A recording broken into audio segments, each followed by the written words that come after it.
थी। छोटी चिड़िया वहाँ आती है।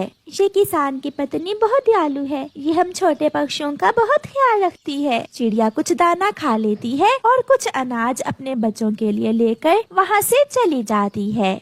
मम्मा, आप हर रोज छत पर दाना क्यों रखती हैं? बेटा, क्योंकि हमारे इस अनाज पर पक्षियों का भी अधिकार है। जंगल का बहुत सा हिस्सा काट दिया गया है, इसलिए अब पक्षियों को जंगल से दाना पानी लेने में बहुत दिक्कत होती है। आज मैं अपने दोस्तों को भी साथ लेकर जाऊंगी। मैं जाकर सबको बता देती हूँ। चिड़िया अपने दोस्तों के पास जाती है। कबूतर भैया, इंसानों की बस्ती में एक घर की छत पर अनाज और फल होते हैं। मैं हर रोज वहाँ से भोजन लेकर आती हूँ। आप भी मेरे साथ आ जाएं। वहाँ कोई खतरा तो नहीं है चिड़िया बहन? नहीं कबूतर भैया, किसान की पत्नी वो सब हमारे लिए ही रखती है। मिट्ठू, मिट्ठू भैया, आप भी हमारे साथ चले, हम भोजन लेने जा रहे हैं। फिर वो तीनों दोस्त कालू कौवे के पास जाते हैं। मगर इंसान बहुत बुरे होते हैं, वो बंदूक भी चला देते हैं। नहीं, किसान की पत्नी बहुत दयालु है, उनसे हमें कोई खतरा नहीं है। फिर वो सब दोस्त इंसानों की बस्ती की तरफ जाते हैं। घर की छत पर इतना सारा भोजन देखकर पक्षी बहुत खुश होते हैं। मैं बड़ा हूँ, इसलिए सबसे पहले मैं खाऊंगा। नहीं कौवे भैया, हम सब मिलकर एक साथ ही खाएंगे। नहीं, ऐसा नहीं होगा, पहले मैं खाऊंगा। ज्यादा भोजन देखकर कौवा लालच में आ जाता है, इसलिए वो दूसरे पक्षियों को खाने से मना कर देता है और पहले खुद दाना खाता है, फिर फल खाता है और फिर पानी पीकर कहता है, ओ, मजा आ गया, अब तुम भी खा सकते हो। फिर दूसरे पक्षी भी दाना खा लेते हैं। हम अपने परिवार के लिए भी दाना इस पोटली में डाल लेते हैं। चिड़िया ऐसे कहती है क्योंकि चिड़िया तो हर रोज अपने बच्चों के लिए भोजन लेकर जाती थी। फिर वो सब पोटली में कुछ अनाज और फल डाल लेते हैं। वो सब वहाँ से वापस जंगल उड़ते हैं। रास्ते में जाते हुए कालू कौवे के दिल में फिर से लालच आ जाता है। वो सब जंगल पहुँच जाते हैं। कौवे, आप हम सब का हिस्सा हमें बांट कर दे दो। कौन सा हिस्सा? मेरी पत्नी भी भूखी है और मेरा जग्गू बेटा भी। इस भोजन से तो उनका पेट ही भरेगा। चिड़िया, मैंने आपको मना भी किया था कि इस कौवे को साथ ना लेकर जाओ। इस भोजन में हम सबका हिस्सा है। कौवे भैया, मैंने ही तो आपको उस भोजन के बारे में बताया था। जो भी है, मैं इसमें से किसी को कुछ नहीं दूंगा। कौवा वो पोटली लेकर वहाँ से अपने घर चला जाता है। अपने पति के पास भोजन की पोटली देखकर गोरी बहुत खुश हो जाती है। कालू जी, आज तो तुम इतना सारा भोजन कमा लाए हो। हाँ, अब से हमें भोजन की कोई चिंता नहीं है। किसान की पत्नी छत पर जितना भी भोजन रखेगी वो हम ही उठा कर ले आया करेंगे। तो फिर तुम्हें उनके साथ जाने की क्या जरूरत है? हम दूसरे पक्षियों से पहले ही इंसानों की बस्ती पहुंच जाएंगे और सारा दाना उठा लिया करेंगे। ये ठीक है, हम ऐसा ही करेंगे। फिर दूसरे दिन कौवा और कौवी मुंह अंधेरे ही इंसानों की बस्ती में जाते हैं और किसान के घर की छत से सारा दाना उठाकर थैली में डाल लेते हैं। अब जल्दी से चलो कालू, ऐसा ना हो कि दूसरे पक्षी हमें देख ले। वो वहाँ से भाग जाते हैं।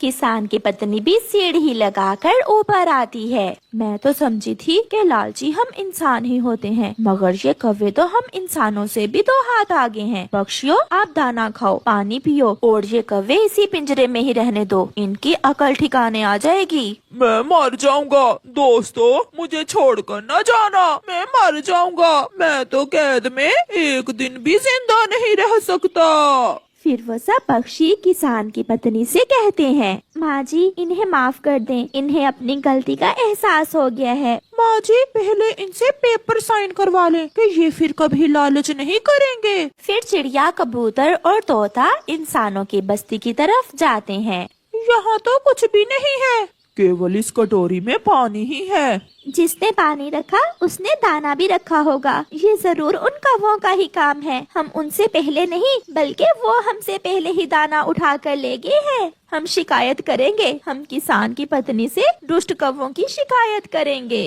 फिर वो सब आंगन में बैठी हुई किसान की पत्नी के पास जाते हैं। माँ जी, वो दुष्ट कौवे हमें आपका रखा हुआ भोजन नहीं खाने देते। आज फिर हम भूखे रहे हैं। वो सारा ही भोजन उठाकर ले गए हैं। जो खाया सो खाया, बाकी जो बचा वो उठाकर घर ले गए हैं अपने। अगर वो कौवे इतने लालची हैं, तो उन्हें उनके लालच की सजा मिलनी चाहिए। आप सब चिंता न करें, उन कौवों को सजा जरूर मिलेगी। पक्षी किसान की पत्नी से कुछ अनाज लेकर वापस जंगल चले जाते हैं। चिड़िया नदी पर बैठी हुई थी जब गोरी कौवी वहाँ मीठा फल लेकर आती है। ये फल बहुत स्वादिष्ट है। गोरी, कहाँ से लिया है आपने ये फल?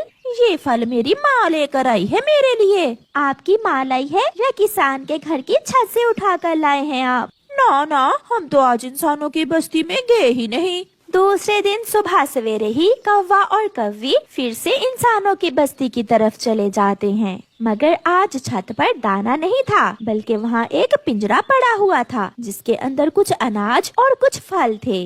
कालू जी, यहाँ ये पिंजरा क्यों है? हमें इससे कोई खतरा नहीं है। किसान की पत्नी बहुत दयालु है, हमें उसे कोई डर नहीं है। ऐसा कहते हुए कालू कौवा पिंजरे में घुस जाता है। पीछे ही गोरी कौवी भी पिंजरे में जाती है। जैसे ही वो दोनों पिंजरे में जाते हैं, किसान की पत्नी रस्सी खींचकर पिंजरे का दरवाजा बंद कर देती है। कौवो, लालच बुरी बला होती है। इतना भी क्या लालच कि तुम अपने ही दोस्तों को धोखा देते हो। माँ जी, हमें माफ कर दे। माँ जी, हम लालच में आ गए थे, फिर हम कभी ऐसा नहीं करेंगे। थोड़ी देर बाद दूसरे पक्षी भी वहाँ आ जाते हैं। वो रहे लालची कौवे, वो रहे वो पिंजरे में कैद हैं। किसान की पत्नी ने इन्हें अच्छी सजा दी है। अब ये कौवे जान जाएंगे कि दोस्तों का साथ जरूरी होता है। किसान की पत्नी भी सीढ़ी लगाकर ऊपर आती है। मैं तो समझी थी कि लालची हम इंसान ही होते हैं, मगर ये कौवे तो हम इंसानों से भी 2 हाथ आगे हैं। पक्षियों, आप दाना खाओ, पानी पियो, और ये कौवे इसी पिंजरे में ही रहने दो। इनकी अकल ठिकाने आ जाएगी। मैं मर जाऊंगा। दोस्तों,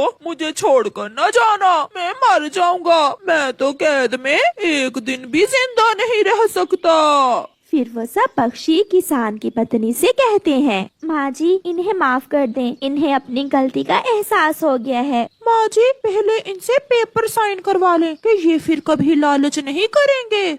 फिर किसान की पत्नी एक पेपर पर लिखती है और उन कौवों से साइन करवाती है और उन्हें आजाद कर देती है। कौवे तो पिंजरे से निकलते ही वहाँ से भाग जाते हैं, जिन्हें देखकर दूसरे पक्षी हंस रहे थे। ऐसे कौवों को उनके लालच की सजा मिलती है। प्यारे दोस्तों, इस कहानी को लाइक करना बिल्कुल मत भूलना। आपका धन्यवाद।